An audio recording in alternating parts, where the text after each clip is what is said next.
Hey guys, it's me, EODGamer here, and today we're back with another Honkai Star Rail video. Some of you may be a bit confused about damage over time, what affects it, and who do you play in a DOT team?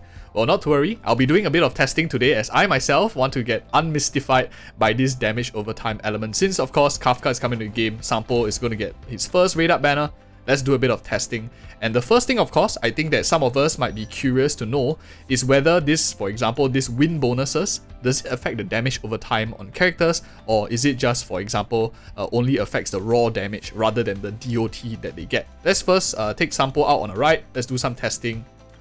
Okay, so I'm going to be using Sampo for the test subject, but really any other DOT character is usable. The reason why is because his skill bounces a few times, and also he has like a certain amount of chance to inflict wind shear on the enemies that stacks up to 5 times, of course. Hopefully we can get something that's comparable with win bonus and without win bonus. This is the set for without win bonus, so let me just proceed to like bounce the damage real quick.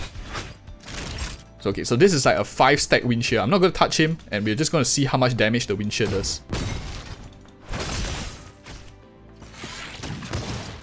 Okay, so that was a 875. Now let's back off real quick, and I'm going to just proceed to equip, change his build real quick. I'm going to change out this one. As you can see, is a lot of crit rate, crit damage, which doesn't affect DOT for those of you who are wondering. And I'm just going to switch to this one here, which doesn't have any like attack in it, also in the substats, which makes it a apple to apple comparison as well.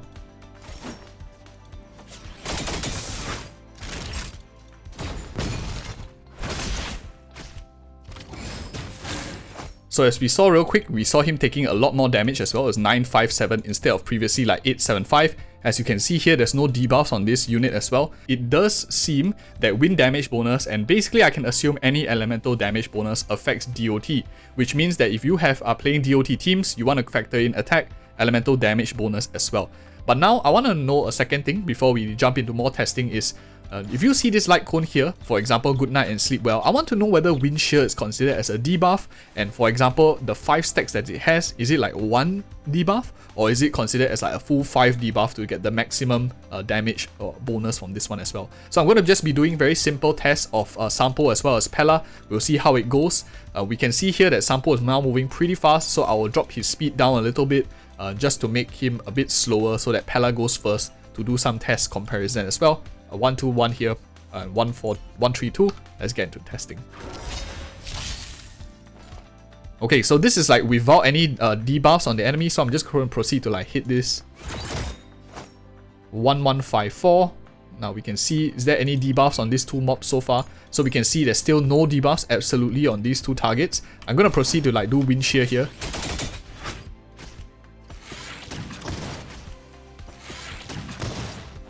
Okay, so now this automaton hound, he has exactly one debuff. So both of them here, wind shear 5 stacks, this one has wind shear 1 stack. So what I'm going to be doing is I'm going to be hitting this one here, and later I'll be hitting this one to see like the damage difference. So we can see straight away that's like a 1485, which is maybe 20% to 30% more already for 1 stack. So let me just go ahead and I'm just going to normal attack.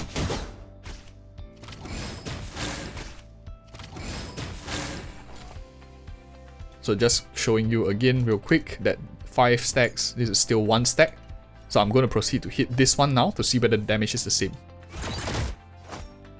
Okay, so that quick comparison, the test basically shows us that DOT here, this 5 wind shear, DOT is indeed considered a debuff on the enemy, but the number of stacks, if it's like 5, it doesn't mean that it's a total of 3 charges, which means that you can't like very quickly build stacks for this good night and sleep well with DOT teams. But one thing to note, of course, it says here is affected by DOT, which means it's pretty useful as well, especially if you want the damage stacking on the character. But I think what's more interesting now is why don't we shift this over to Sampo and see exactly how much does damage bonus actually do in terms of incremental from the base version, as once we have this max stacks, does it make a very significant difference? And now let's go ahead and test it out. Okay, so for this next part of the testing to see damage bonuses, I'm going to give light cone of good night sleep well to Sampo. I'm going to actually be removing resolution shines of pearls of sweat. I don't want the defense to muddy anything. We'll test defense breaking later on damage over time to see whether it affects. But for now, I'm giving like this placeholder level 1-1, and I'm also going to be using a Silver Wolf just to add in a little bit more debuffs quite reliably. I don't want to prop the defense down on her kit, so let's go ahead and do some testing as well. Okay, so this is what I'm looking for. I'm looking for 2 mobs of like similar typing because I want their resistances to be the same. Let me go ahead and smack this one with debuffs. Nice, attack down so it doesn't affect like the defense of it. I'm gonna proceed to press E. So this is considered as 2 debuffs already. What I'm going to be doing is pressing an E here. I hope that it just lands on once here and once here so that we can see like the difference.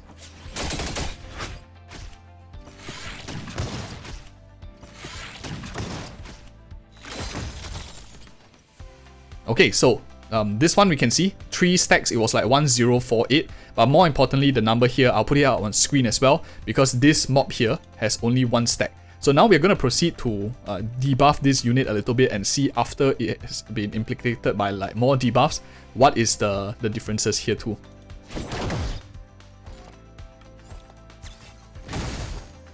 So 2 stacks now on this guy. I'm going to proceed to smack this one here so I don't implicate anything.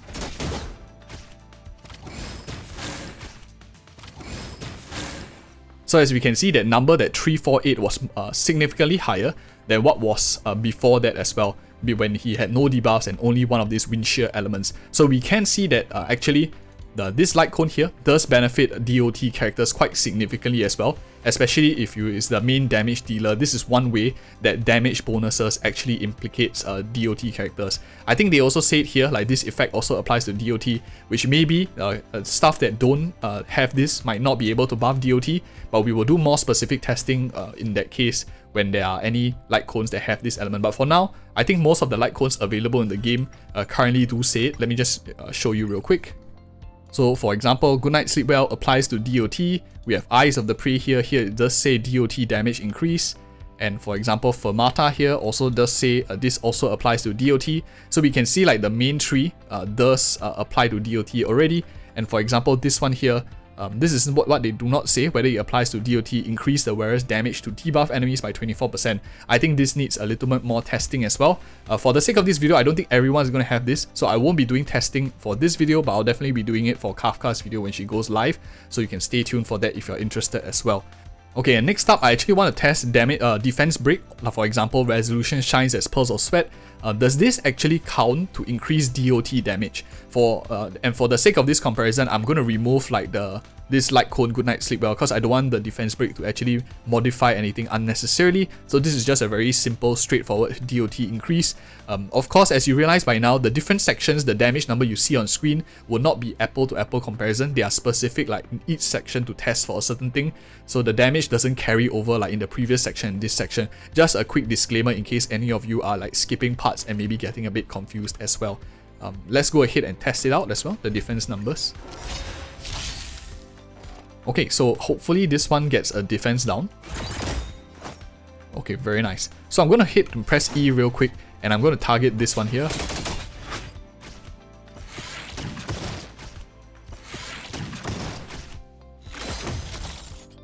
So I'll put the numbers up on screen as well. We can see that that defense number went away. This one only has 2 stacks. Previously, this one didn't have any DOT. So I will go through like one more rotation. Hopefully it debuffs this unit and we can see the numbers of this one not having defense down and this one hopefully having defense down now to see the total damage done.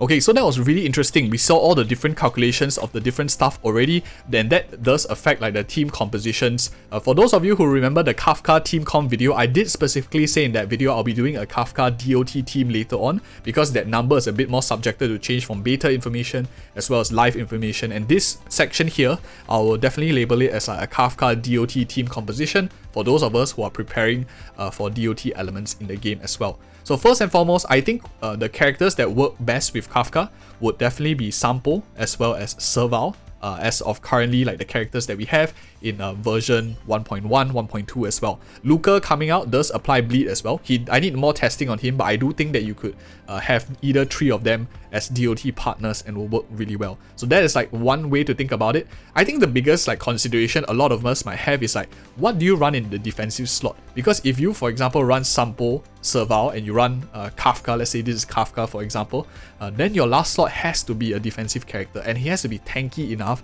to do something in the game. So So what I would actually recommend is, for those of you who maybe have this lightcone over here, let me just go into the data bank real quick. Lightcones, and it's a defensive preservation lightcone, trend of universal market. For now in the game, we don't have any character that applies like DOT, at least from what I know, other than maybe Mark 7 in like her freeze and stuff like that.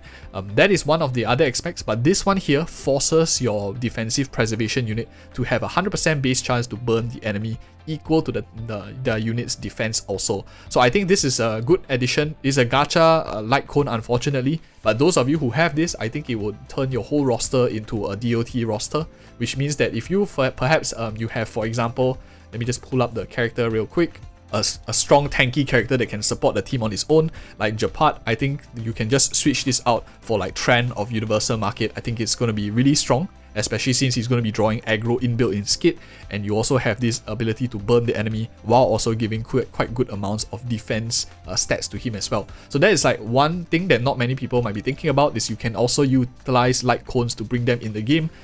That is also another example. Some units that I think will benefit, for example, damage over time teams that don't have like maybe specific a lot of DOT in their kit.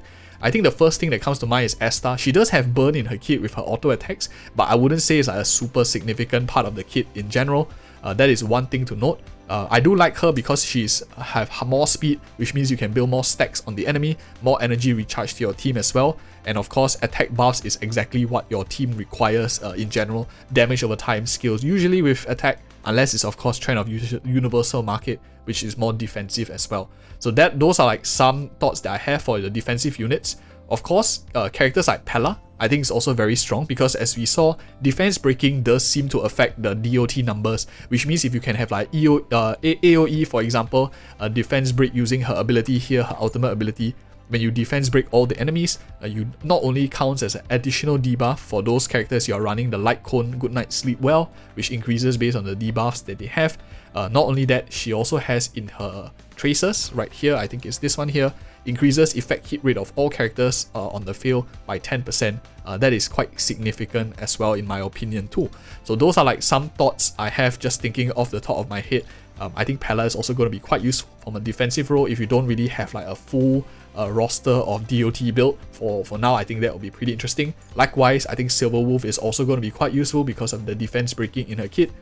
Just some things to think about as well.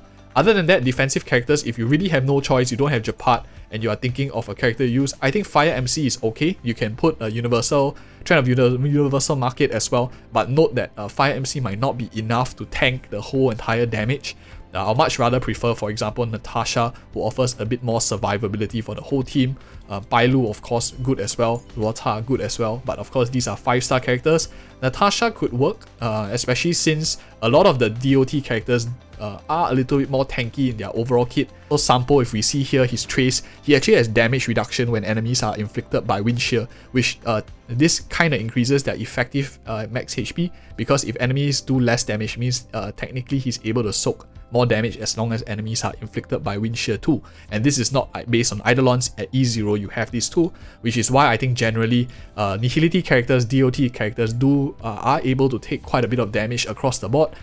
Especially Kafka and Sampo, both of them. Serval is probably the exception, a little bit more squishy. She doesn't have too many defensive tracers in her kit, so that is like something to know as well. But overall, I think Natasha will be good for like a free-to-play player who doesn't have too many of the 5-star characters in a DOT team overall as well.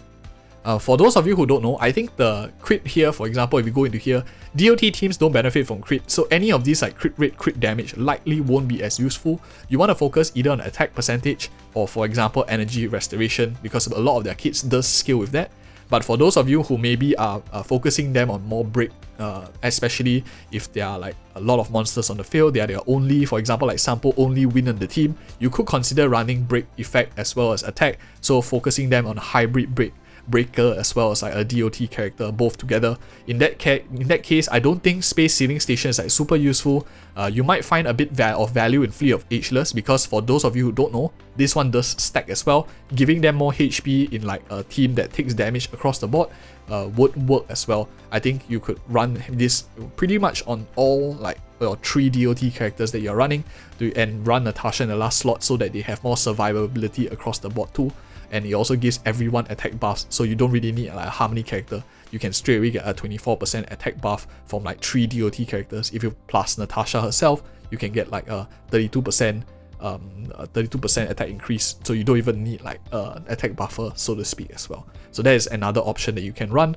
In terms of course, the 2Ps, you definitely want to run the elemental bonus damage. So if you are playing Sample, you want the wind damage bonus. If you're playing Kafka, you want the lightning bonus damage as well. For Kafka wise, I think you could consider either running the new sets, which we will talk about in the Kafka video that I'll be putting out, more details. But for now, if you want to like just pre-farm, I think 2Ps lightning damage bonus, 2Ps damage reduction would work for a team that splits the damage equally, so that you can have a bit more sustain throughout as well. Other than that, same for Sample, maybe a 2Ps wind damage, 2Ps damage reduction would be quite good, especially if you are only running with one sustain character. That way you can take more damage across the entirety of your team, and your sustain character can run like outgoing healing bonus as well as like damage reduction. For now in 1.1, 1.2 comes out, you might want to change to effect resistance and so on and so forth as well, because one thing to note is they don't crit. Attack bonus I think is okay if you want to run, but I think the problem with DOT teams really isn't about like the damage that you do. Most of it, I think for now in 1.1, 1.2 is the survivability of your characters. If they just die in one rotation, there's no point, regardless of how much attack that they have. Most important thing is you have multiple DOT sources coming from like 3 characters, and if you can survive them based on the build, I think you'll be very, very fine to do a lot of damage as well. And if you guys found this video helpful, maybe I clarified a few information on like DOT or the mysteries behind it, do give me a like and subscribe for more of such future videos. Leave a comment below, and maybe you can suggest to me something else that you want me to investigate in, and anything that perhaps I missed out on as well. I don't know everything, but I try my best to give the best information to you as of time of recording too. And for those of you who are interested in additional content, do check out these Kafka team video for non-DOT builds in the past that I did, and also this other video we have right here. Thank you so much for watching. See you in the next video.